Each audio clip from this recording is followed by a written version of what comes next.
নির্বাচন হয়েছে মাত্র দুদিন, এর মধ্যেই 11 দলীয় জোট অর্থাৎ আগামী দিনে যারা বিরোধী দল হিসাবে বা তাদের জোট সঙ্গী হিসাবে কানেক্টেড হয়েছেন, প্রত্যেকটি দল মিলে বিএনপির বিরুদ্ধে রাজপথে বিক্ষোভ কর্মসূচি ঘোষণা করে বসেছে। আসলে কেন? দুইটা দাবি আছে। একটা দাবি হচ্ছে যে 30টি আসনে ফলাফল সঠিক হয়নি, দাবি হচ্ছে জামাত ইসলামের। ওই আসনগুলোতে পুনর্ভোট বিবেচনা করতে হবে বা গণনা করতে হবে, এরকম একটা দাবি আছে যে এখানে মেকানিজম হয়ে গেছে। অপরদিকে তাদের আরেকটা দাবি হচ্ছে সারা দেশে নির্বাচন পরবর্তী সহিংসতা হয়েছে। আজকে আমি দেখলাম এনসিপির যিনি প্রধান আছেন এক ধরনের আসিফ মাহমুদ, তিনি বললেন প্রায় 1000-এরও বেশি মানুষ নাকি আহত হয়েছে। তবে তথ্যসূত্র কতটুকু সঠিক বেঠিক এটা নিশ্চয়ই তিনি ভালো জানেন।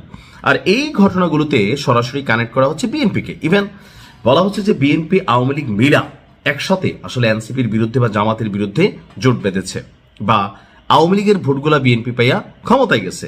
সো এরকম নানান বক্তব্য যখন দিচ্ছে, তখনই দেখলাম যে আপনার 11 দলীয় জোট তারা আগামী সোমবার রাজধানীতে বিক্ষোভ মিছিল করবে। অর্থাৎ আমি যখন নিউজটি করছি আজকে শনিবার, আগামীকালকে রবিবার, তার মানে পরশুদিন একটা বিক্ষোভ মিছিল হবে রাজধানীতে।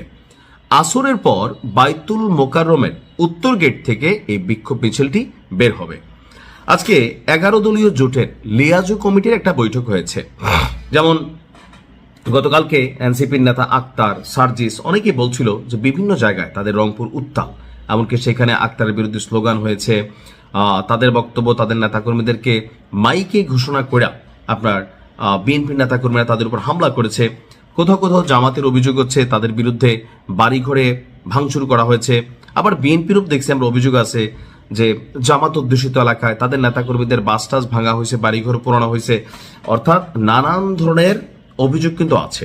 প্রশ্ন হচ্ছে যে এই অভিযোগগুলোর মধ্যে কোনটা সত্য কোনটা মিথ্যা। এখন সোশ্যাল মিডিয়াতে আমরা এগুলো নিয়ে একটু বিপাকে পড়ি। আবার ধরেন যে যে দলের সাপোর্টার আছি, আমি মনে করি যে না, আমার দল যখন মারবে আমরা ঠিক আছি, অন্য দল মারলে এরা ফেসিস্ট, এরা আসলে বিরোধী, আমরা মব করলে ওকে, ওরা করতে গেলেই তখন ঝামেলা। তো এই বিষয়গুলোকে মাথায় নিয়ে নির্বাচন পরবর্তী সারা বাংলাদেশে ছোটখাটো কিছু ঘটনা কিন্তু আসলেই ঘটেছে।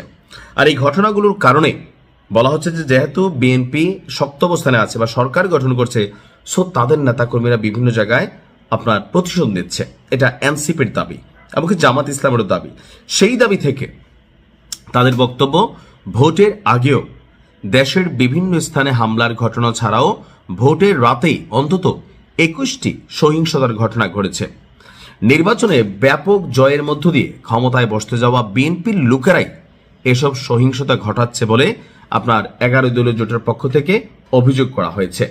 এখন এই যে অভিযোগ বা পাল্টা অভিযোগ, এই সকল কিছুর মধ্যে আপনার এই ধরনের বিক্ষোভ মিছিল আমি জানি না আসলে কতটুকু ফলপ্রসূ হবে, তবে হবে। যেহেতু এখন জামাতের সাথে আরো অনেকগুলা দল আছে, এর মধ্যে প্রধান দল হিসেবে আমরা যদি ধরতে পারি এনসিপি, আর পরে হচ্ছে আপনার মামুনুল হক সাহেবের যে দল, সবকিছু মিলিয়ে তারা যদি একত্রিত হয়ে মাঠে নামে একটা রিয়েকশন হবে।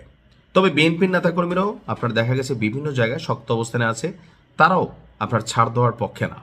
এমনকি যেমন ধরেন বিএনপির নেতাকর্মীদেরকে যাদেরকে, যেমন মির্জা আব্বাসের নাসিরউদ্দিন পাটোয়ারি যে পরিমাণ গুতাইছে, তো এই যে ধৈর্য ধরা পয়সা ছিল, একের পরে কথা বলছে, হাফ প্যান্ট পরে বসায় রাখবে, গ্যাংস্টার, সে এটা সে ওইটা, মানে ব্লা ব্লা ব্লা। তো ওই যে পুরনো ঝালগুলা যদি সুযোগ পায়, স্বাভাবিকভাবে যে কোনো দলে মিটাইছে না, আওয়ামী লীগের বিপরীতে অন্যরা মিটাইছে না যতটুকু পারছে, যারা অন্যায় দুর্নীতি করছে। তো সেক্ষেত্রে এরকম ঘটনা ঘটতে পারে। তো দেখা যাক এটাকে নতুন সরকার মানে বিএনপি সরকার কিভাবে ব্যালেন্স করে। ভালো থাকুন, আসসালামু আলাইকুম।